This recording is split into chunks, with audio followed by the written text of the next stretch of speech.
Well, in black communities, there were there was the idea that the police and the Klan was one and the same. How would you react to? Well, I don't think they were one and the same. But I'll say this. If I went to a meeting at the Congregational Church on Center Street, which was a place where our Alabama Council meetings were frequently held, there might be a story in the Klan newspaper the next week saying David Vann was out there.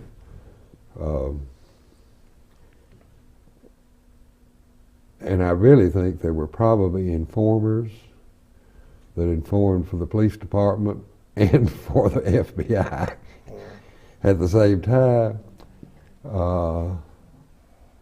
In fact, the famous picture of the beating, there's a guy with very close-cut hair. His back is to the camera. His name was Gary. I can't remember his last name right now. But anyway, when I was mayor, Bill Baxley and I worked in support of each other to get the Justice Department to open the files on the bombing of the 16th Street Baptist Church. And the FBI had lost all the physical evidence. There were some Birmingham police officers that really would have loved to be the one that broke the case. I mean, they're like, the Birmingham police could solve that case. That would be a great coup. And so they worked with Bill. But I got to read, the Justice Department had refused to give Birmingham that evidence for years. And it refused to give the district attorney that evidence for years. And I suppose they thought that they wouldn't prosecute. And that might have been true if they'd given them to him in '62. But Bill Baxter, that was the thing he wanted to do. He had promised Chris McNair he would do that. And Chris's daughter, as you know, was killed, one of the 4 children that was killed. This is in the 70s that you are referring to now. Yes. But Carter's Justice Department did give us files. And there was an interview with this guy whose picture's in there. And it was a closed meeting of a congressional committee, so it was never published. But they asked him, says, "Is that you in the picture?" And he said, "Yes." He says, "Well, why have you always denied it?" He said, "The FBI told me to." The FBI said if I was asked, "Is that you?" I was given a name, but I was always supposed to say, "No, that's William Jones," or whatever the name was. He was supposed to positively identify by another name. And of course, that case was eventually broken because the niece became the testified. And Howell Raines, in an article in the New York Times magazine, said that one reason it wasn't prosecuted was that the man's wife was an FBI informant. And they were afraid that if he ever learned that, he'd murder her. And to protect their source, there was no prosecution for, over 10 years. Then you were called on by the businessmen to sort of interact between them? No, that really had very little to do with it. The thing that gave me an unusual position was I probably knew, there probably weren't but 3 or 4 white people that knew as many black leaders as I did and had a personal relationship with them. But the way I really got involved in the other end was I was the organizer for Kennedy in the 1960 campaign. John Grenier and I were in the same law firm, and he asked to be given some time to campaign for for Nixon. And I said, "Well, if you're going to do that, let me campaign for Kennedy." And the law firm, being a great institution, freed both of us to work in that presidential campaign. And they made me the organization chairman. And I organized a committee in every box in the county. And when the election was over, Bob Vance, who later was a federal judge and was assassinated by the bail bomb. He and I and several young people, the official party had refused to support Kennedy. And not pass resolutions, they just were hands off. And so a group of us young guys managed to take over the campaign, and the Governor Patterson, was a strong Kennedy supporter. He was, and so we had the governor's office, and we had, well, John Sparkman, George Huddleston, they supported Kennedy, but virtually no state official, or they were just all scared. Don't make enemies, that rule of don't make enemies. Well, I also was one of the attorneys in the Alabama reapportionment case. And I was aware of the Bar Association study, but at that particular time, we were in court trying to get the first reapportionment order in the country, which we did in June. Bob Vance and I intervened and asked the court to delay a decision until the legislature, give the legislature of Alabama one more chance. And Patterson did call a special session, and they did pass 2 reapportionment bills. And they set up a special election in August to elect the new, they'd increased the Senate to 67. So there were going to be a lot of new senators elected, and they had made some rather conservative changes in the member of the House, but I think this county was going to get 2 more representatives or something. Well, we got the federal court to hold those plans were unconstitutional. And we had this special election in August that the legislature had already called. The court didn't have to call an election because the election was already called by the legislature. And I was busy promoting that. We had worked hard to get that order. We were very proud to have the first reapportionment order in the United States. And we wanted good people to be elected. We'd had a committee persuade what we call good people to run. And I was trying to promote the vote. And I'm riding down the road, and Dave Campbell, who had the talk show those days, came on with his morning editorial to try to, which he did every morning to try to stir up interest for his night program. And Abe Berkowitz had been on that Bar Association committee, and he'd been making the rounds of civic clubs talking about changing the city government. And Dave said, well, you know, we either ought to get up a petition and change and have an election on it, or we ought to get behind the government we've got. It's not good for a city to be split. And I said, well, you know, he could sit up there on the mountain and pontificate easily, but getting a petition. Glen Iris Civic Club on the South Side had tried to get a petition.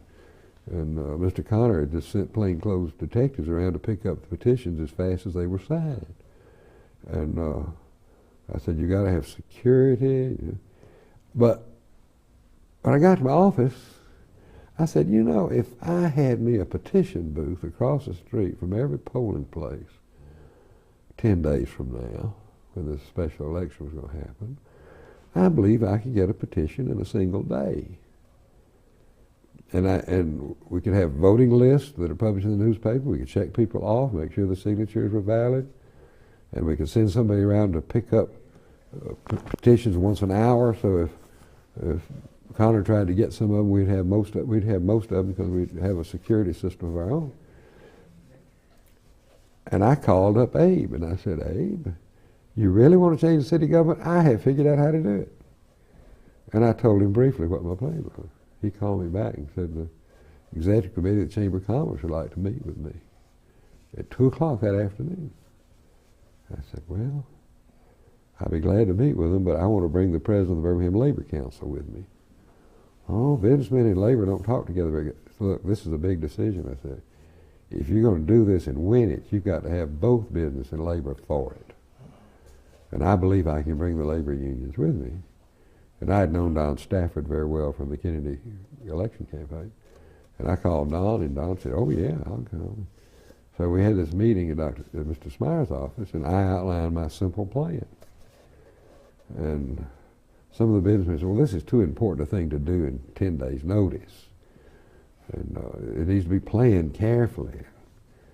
And he went around, my labor man said, I've been sitting here thinking, you know, why had we thought of this before? Why, let's go. And they finally, I always think my labor man talks to businessmen into doing it. And they said, well, they made a list. They said, we need to get 10 or 12 leading citizens that are non-controversial to head this up. And they made a list of about 25 businessmen they thought would fit those. Some of them may have been other than businessmen, but most of them were businessmen. And we said we'll meet the next day. Well, came back the next day, all 25 had turned us down. They said, we'll donate money, but I do business with the city. I sell cars to the city. I have insurance with the city. I have all these things. And old Smyer he'd been a Dixiecrat politician, member of the legislature, knew government on its practical side. He leaned back, and I'll never forget, he said, if we can't get 12 silk stockings, let's get 500 anybody's. And his son and I we went to law school together, went back and mimeographed off this thing and said, I hereby agree to be a member of the Birmingham Citizens for Progress, to sponsor a petition to give the people of Birmingham the right to decide for themselves what form of government is best for their city. And you could sign that without making any particular commitment. And we mimeographed these off and gave everybody a stack of them. Because they didn't have Xerox machines. We had to, I don't know what a mimeograph machine. But I then said, you know, you can talk to 25 businessmen and not get in the paper, but you can't go out recruiting 500 people without it getting in the paper. I want your permission to go to the papers, tell them what we're doing, but get them to agree that it's not news till we get our committee. And I met with some of the editorial staff of the Birmingham News, and they agreed that until we know whether we can get your committee, it's not news. And I went to the editor of the Post-Herald, Jimmy Mills. He gave me the same commitment. And that was a Thursday. Friday, nothing in the paper. Saturday, nothing in the paper. Sunday, the home edition, which I can't even find a copy of today, and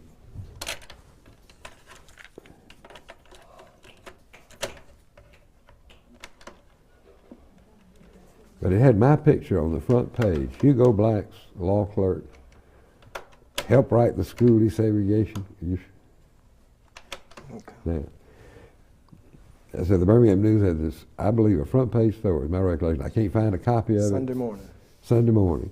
The official copy in the library has a story on the inside page, but only one, the Birmingham News in those days printed about 6 or 7 different editions. And the one, I can't find this one. Maybe there's somebody out there, turn it up sooner or later. Anyway, it had my picture on the front page. Hugo Black's law clerk, when the court wrote the school desegregation case, trying to run Bull Connor out of City Hall. And I said, you know, they got the knife in my back and they're twisting it, and telephone rang and said, oh, here comes the phone call. Well, the phone call was from one of the Republican committee people from Roebuck. And he said, that's a great idea, can we help?